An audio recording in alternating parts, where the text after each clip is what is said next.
Hey Safe Pointers, Dave here with another classic video game review.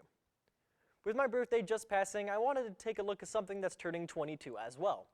And that brings me to today's game of choice. However, today's selection is more than a game, but a console. And that would be the Virtual Boy. Yes, the system we all love to hate, but really, try finding someone who actually liked it. It's not that easy. The Virtual Boy was released in the summer of 1995. It was supposed to be Nintendo's next major handheld system. But the biggest problem with that was the fact that it was far too big to be portable. It was bulky, awkward to use, and just not portable since there was no head strap like pretty much every other virtual reality device we currently have on the market. The Virtual Boy was designed by Gunpei Yokoi, the same person who designed the Game & Watch handhelds as well as the Game Boy. So obviously Nintendo trusted him. While the concept is pretty cool, seeing as virtual and 3D gaming is everywhere right now, it was the execution that caused the system to fail as badly as it did. The most common complaint is that all of the games are only in two colors, black and red. Now, I did some research on this and discovered the reason they went with only two colors is that having a full color display didn't give the user any sense of depth, only letting them see double, apparently.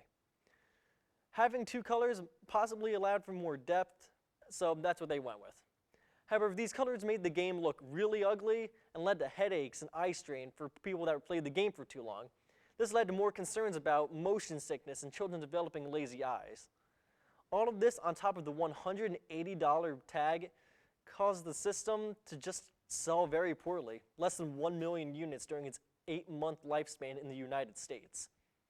Nintendo blamed the failure solely on Yokoi, which is pretty awful. The only Nintendo product that sold less was the 64DD, and don't worry, I'll be getting to that soon enough. I'm not going to rate the Virtual Boy. Everyone has done that and bashed it enough over and over again over the years. Here are my final thoughts. It was a good idea with poor execution. Had the full color display worked from the start, perhaps the system wouldn't have failed as horribly as it did, since the lack of color was the biggest issue here. Had the system sold better, it's possible they would have released more than 22 games, and that includes Japan exclusives. The Virtual Boy will go down in history as one of Nintendo's biggest commercial and critical failures. Many people said that the Wii U hurt and failed Nintendo just as bad as the Virtual Boy, but I think that's a bit of a stretch. More than anything, the Wii U failed to stand out from its predecessor, whereas the Virtual Boy was unlike anything on the market. Thus, it failed like nothing else.